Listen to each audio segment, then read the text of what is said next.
It's very much Arteta's team now, isn't it? Yeah. Every compartment of that team, I don't see a weakness. Yeah. You know, whether it's better than City is another matter, but at the moment, that's as good as I've seen in many a year from an Arsenal team. Talking of City, what an impact Gabriel Jesus has had on this team. Should we have a look at some more of his work today? Well, I mean, the thing is, he hasn't scored in 9 games now, but does it really matter when he's doing this sort of thing? He pinches it there again, picks Loftus-Cheek's pocket, great defending to deny him. And his work rate, he just wants to get round and work. There he should finish. This is what he's being paid for. But these are the other things he does. Zinchenko's gone forward and he's gone to left back there. That's Arsenal's centre forward. Working hard for the team, Rio. It's great to see. When you're a defender, you see the front players working like this. It really is. I said in the game, it'd be a nightmare to play against for all of it he does off the ball. What I would say, I think, which is probably underrated or doesn't get touched on much, is his in-game intelligence of where to be on the pitch. The way he sniffs out areas in the pitch where he can cover for someone, where he can be to enhance the team at that moment in time. Yes, he's not getting the goals up, but I think they will come. I don't think he's been bought to score 35 goals. He's the ultimate team player, isn't he? He's a team player, and the way they function, he enables others to be able to perform. And look at his touch map over there; it's crazy. He's a dream 9 for me personally, an absolute dream 9. Modern game 9s. You, first and foremost, you need to give us a platform out of possession. That's how we need to build our game, and most coaches now see that he's second to none. How he can slow an attack down just from his angles to stop a pass going through the lines, and then on the flip side of that, has got the brilliance and the silkiness at times to bring people in. He's when you sign a player, when you're recruiting players, you're ticking boxes. What league they're coming from? Have they played in this league? Is language going to be a problem? Is it?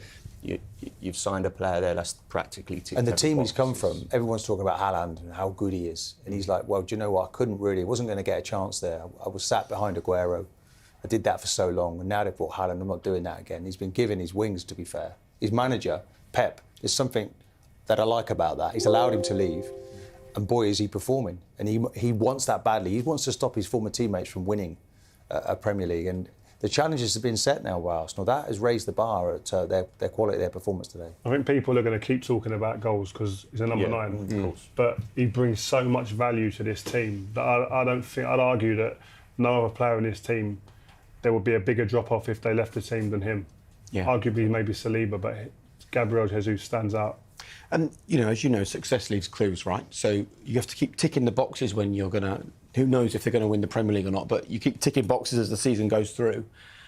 And this is another big tick for them to come here, perform like this and get this win. I think for 2 reasons. Yes, it's Chelsea, a big club, who are competing for the top 4 as well. But I think when you get a result like you had yesterday, with Man City winning so late on, these guys would have been watching that game.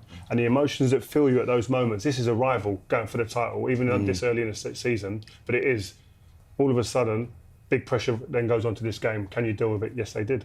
Well, let's actually pick up on that because I'm delighted to say that Mikel Arteta joins us now. Mikel, first of all, congratulations, winning your 150th game in charge of Arsenal. Thank you. Ria was just talking about Manchester City getting that late win yesterday and then you responding today. How much did you think about that ahead of this game and the need to respond at the top? Well, obviously, we want to get back and being at the top, but obviously the competition is so difficult in this league. The job was for us, I think the challenge for us was to come to this stage against the top team in the league and play and perform the way we've done today and deserve to win the game, and the boys did that. Well, all the guests in the studio have been talking about what impressed them the most with Arsenal today. What impressed you the most? I think for such a young team, the maturity that they showed, the composure they showed, the resilience and the courage, I would say, to play the way we wanted to play, it was phenomenal. And it's easy to say before the game, but actually to do it on the pitch against this opponent and this kind of players, it's a different story. Mikel, it's Rio here. Great result today. The scenes at the end, there seems to be a real belief, a togetherness that's kind of built in this team now. Are you feeling that from within as well? Absolutely, we've been saying that for a while, but obviously winning in these stadiums against these opponents, I think, is an extra thing. I think it's another step for this team, for this player to keep believing that they can do it. They can do it in under pressure and against big opponents, and we have to enjoy it because what they've done today, I think they deserve a lot of credit. Boss, Martin here. Just wanted to say, first of all, congratulations. I thought the team was brilliant again today. Lots of talk about the number 9 playing for Chelsea today, but Jesus, his performance, I mean, we're just talking here, he covers every blade of grass, and the example he sets those players, you must have been really, really pleased with him. The energy, the belief that he transmits to the team is just phenomenal. That's, in my opinion, his biggest quality. His all-around play today, I think it was phenomenal. How he competes, how he holds the ball, the movement, the anxiety that he creates in the backline, the uncertainty that creates for the opponent, is something that takes us to a different level, you know, and we said that from the beginning, and he's done it today again. He didn't score, but what he did for the team, I think it was outstanding. Mikel, it's Rio again. Just another thing we touched on just shortly after the game was the way that you kind of dominated the opposition today without the ball, in the way that you pressed them. Is that something that you really have to work hard on the training ground, and are you pleased with what you're seeing at the moment? Absolutely, but the boys are willing, and they are physically capable of doing it, and their understanding of timing, spaces, units, and how they have to do it is getting better and better every single day, and they want to do it. They feel much comfortable playing that kind of game, that playing a different way. They feel it, and when somebody feels it, I think it's much more efficient when he needs to do it. Look, Mikel, the final question from us. Who knows what this season brings for you? All you'll be doing, I'm sure, is concentrating on the most number of points possible. But you've got something completely different to deal with, which is this huge break in the middle of the season. The World Cup is coming up after you've played Wolves.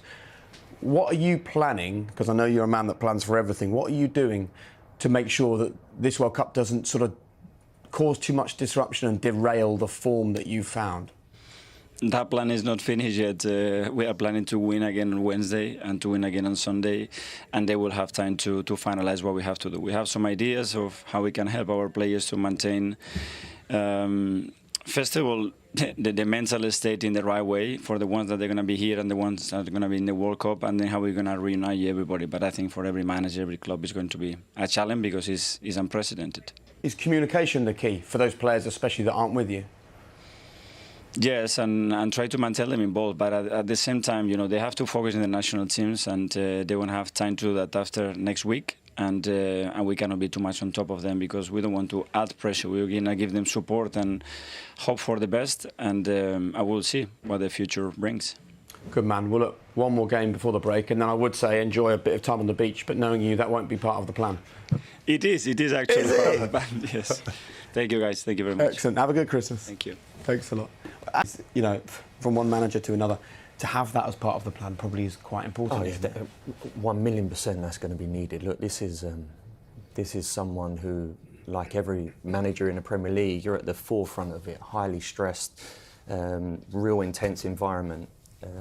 For sure, there ain't been no harm whatsoever in terms of Mikel literally taking breath a little bit and recharging the batteries and then going again after that, because he's going to be right in the thick of it, like we've said, really. Martin, look at those stats on the screen. Yeah, I mean, that is very respectable what he's doing there now. It's interesting, actually, under Pep, he won 2 Premier Leagues as an assistant manager, so he knows the course. He's done it. I think they won a couple of League Cups, they won an FA Cup. He now is going to have to, he's been spinning plates for fun in this process. So it's about keeping himself motivated when they come back, isn't it? Saying all the right things and making sure that all these players are coming back. Okay, it'd be nice if a World Cup winner comes back into the dressing room as well. That'd be a nice problem to deal with. But then they've got to pick up as they've left off. I mean, if couple of more games to go, they play Brighton Wednesday and they've got Wolves to follow.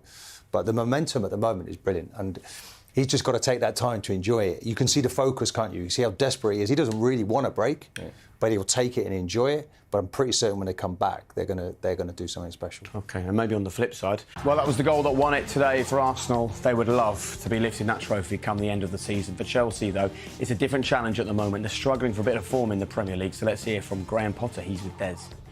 Successive Premier League defeats. What was missing out there today? Well, I think we played against a team in a really good moment, a confident team. You can see the points they have, so credit to them. The boys gave everything. It was a huffing and puffing performance from us without the real quality that we need. We've got some few situations, 4v4, 3v3 in the box, but missed that last little bit. But overall, I think Arsenal deserved to win. And whilst the goals are disappointing, and over the course of the game, we haven't too much complaints with the result. Was there a lack of urgency? Certainly lacked a bit of rhythm, didn't you? I wouldn't say urgency. I think it was a game. Tried to be you have to look at where the two teams are at. Arsenal, like I said, are in a good moment, good confidence. Been working together for a long time and a good understanding of what they're trying to do, and we're probably in a different phase. So it depends how the game wants to look for us. We will try to make it a little bit more of a London derby, shall we say, and hence maybe that's where we lacked a little bit of quality, but the effort was there, like I said. We just beaten by the better team today. And some irritation that it was a set piece, a corner went through a few bodies, didn't it? Yeah, it was not a great goal from our perspective. We defended those situations quite well. But again, I don't want to zoom in too much on that. The overall is just an indication of where we have to work, where the process is, what we have to do better. And like I said, that's where we know we're at. Aubameyang didn't have a great game today. Was it service? What was missing again? No, I wouldn't say that. I think again, it's part of the team. Like I said before, we didn't function as fluently as we would like. But like I said, there's always two teams on the pitch, and you have to understand where they're from and where they're at. They come in a good moment with some good players and a good structure. Mikel's done a good job there. So you can see the points they have in the Premier League. They're in a good place. We're slightly different, and you can have those moments in a season. What's important is we understand where we're at, we understand what the work is, what we have to do better, and then execute it. Thanks very much. Thank you. He used the word project. I mean, he's a pragmatic manager. We understand where we are. We understand the work that needs to be done. I think there's a message there from Graham Potter that this is not only an injury-ravaged team, but far from the finished product of a Chelsea Graham Potter side. I think from what we've seen from Graham Potter in recent years, he's a very balanced person. He's not going to be too high when they're winning, not going to be too low when they've lost. I think he'll look at this and he understands exactly where they were. That was the tone of that interview there. We're nowhere near where we need to be, but we're very early stages in the project we're trying to develop. So he understands that, and Arsenal are 3 years ahead of where they are. So they're more developed. We spoke about being a well-oiled machine. They are that, and they proved that today. The difference in contrast between the two teams. The challenge is you can listen to that interview from Graham, and you can understand it. Then you can go onto social media and look at what Chelsea fans are saying, and it's a very different mood. So how, as a manager, do you get the balance right between getting people to buy into a long-term project, but making sure that the short-term improvement is enough to allow you to carry out the project? Well, that's the biggest balance now. The biggest balance as a manager, certainly for Graham, is the noise, what's going to surround him and surround Chelsea over results or whatever that may be, really. And I think, again, I know we keep referencing and keep referring to Arsenal. Arsenal, not just Mikel Arteta, look at Arsenal as a whole, the whole package with the security and the confidence that Mikel's been able to bring this team. That's what Graham's going to need here. And of course, then after that, look, the outside influences, if there's one big change, what certainly as a manager, when I stand in a changing room, is the outside influences. That was never really the case when we was probably playing as much. And you're always constantly trying to deliver a message or trying to get the team on the same page. Where it makes it much more difficult for you as a manager is if people in the organisation are diluting that in any way. And certainly what Graham's going to need is an owner and everyone else around the football club exactly like I thought he spoke well, actually, though, because he's supportive of his team. He's very honest. He's talking about relationships and the stage that they're at. And it's work in progress, really. And that's really what we're seeing. And there's no real fluency in their play. It didn't function. He said all of those things. But we then now see the next step is to put all of that right. And I expect he will be a manager who can do that. He can certainly get his message across to the players. But I think, first of all, he needs to work out what he really thinks is the best formation for this group. And we've had a succession of different formations. I think it's difficult, though, for him, Mark, because he's got injuries. You look at his backline, decimated. Fofana, massive signing. Reece James, probably the most influential, best player in this team over the last year. Ben Chilwell at the weekend. There's injuries all over the place. Kante, integral players in the team that he hasn't been able to use. And you think, well, what if he did have just those 4 or 5 players there? The difference. Yeah, but I'm looking at Kovacic on the bench and thinking, actually, I love the way he stitches things together. I think he's neat, tidy, and he would have actually maybe offered a little bit more in midfield today. So we've all got opinions, but like he's got to work out which ones are the players that are going to make him successful, and he has to do it in record time. It's different from being at Brighton. Do you know? And today I thought players didn't really play to their normal level. They played below their level. But when he was the manager of Brighton, he increased the level of the group around him. So somehow he's got to create that magic with the group. We sit here with hindsight and time. We sit here after watching 45 minutes. We can speak to a producer. I can ask someone to stop him. We're sitting here with time on our hands to now judge. And then also what we're sitting here with is hindsight. Yeah. Should have played him. should have played this way, didn't affect that. In the heat of the moment when they're in there, this is at this present moment in time, 2 months being into a football club, Graham is learning things in the moment. He's learning things in the arena at this present moment in time, in the biggest league in the world. And things, you know, that, yeah, they're the big challenges of what every manager faces, to be honest with you. And the best get it, the best recognise it, the best then can produce their teams to recognise it, like we were speaking at the top of the show with Arsenal and how the players are recognising it. But certainly, like I said, we're... In fairness, Arteta's been through this process, hasn't he? Yeah. Just a couple of years ago, but he then wins an FA Cup in that first season, which gives him a little bit more time. He wins the Community Shield. So ultimately, you've got to win trophies, though, when you come to manage at Chelsea Football Club. Are you going to defend pundits or what? For what? Having all the opportunity, all the hindsight. But And the producer what else do you do, though? What else do you... We have it as well after the game, you know. As managers, Graham would be going over this game like we all do. And after the game, no doubt tonight, he'll go back over the game, and with hindsight now, he's thinking, should have played him, shouldn't have played him, maybe. And after time, with having to go through the game, you then have them moments where you go, right, that ain't good. But that's process. Yeah, and that's you know what that is as well. He's going to be looking at that, and he's probably learning more about some of the players right now in these moments when it isn't going well, in defeat. Character, personality. Who's brave now when things aren't going well? It's learning the makeup of the individuals, then it can bring it as a collective. But you do need that one element that not many people get, which is time. Yeah. If you're given it, you might get something like what Arteta's producing right at this moment in time. So let me ask you this then. In some ways, I suppose it's a bit dangerous depending on where you take it. But what do we, as broadcasters and pundits, do differently, or even the written press? What are the things that we do that leave you managers thinking, how do you not see what I'm trying to do here? No, nothing at all. This is the world we're in. We're in a world where it's... Well done, Scott. Say that louder. Say it louder. It's extreme. We're in an extreme. This ain't just down to a football manager. The extremenesses of the world we're in, and the communications and the platforms that are now available make it like that. It's very extreme. As a manager, every manager knows you're 2 games away from being the worst manager. You're 2 wins away from being the best manager. And in these moments, the best are rational, they're clear thinking, they understand process, and they stick to their beliefs. And of course, along that journey, you have to change, you have to adapt in certain moments, you have to admit when you're wrong, you have to admit you're right.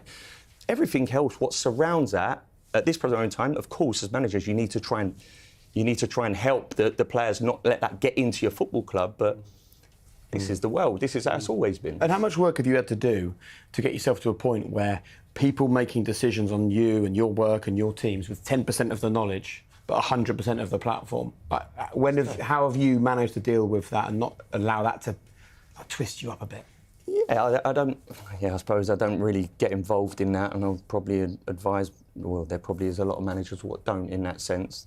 The facts are that platform is much bigger than the managers. The managers have one interview in the week, they then have another interview, highly emotional, after a game, and ultimately people just judge them for the 90 minutes of their team. The bigger platform is the Monday morning radio stations, the afternoons, the fan forums.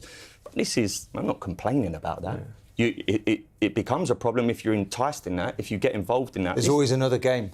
It's concrete head stuff. And the next one, you're going to see Chelsea play a whole lot better, I'm sure. I'm sure. Have we convinced you enough that maybe sitting here rather than sitting in the dugout is a bit easier? I've really enjoyed my time today, so it's been an amazing experience. It's been great to have you with us, and very best of luck with whatever comes next. And there is an open invitation for you anytime. Thank you. Cheers, Rick. Top man.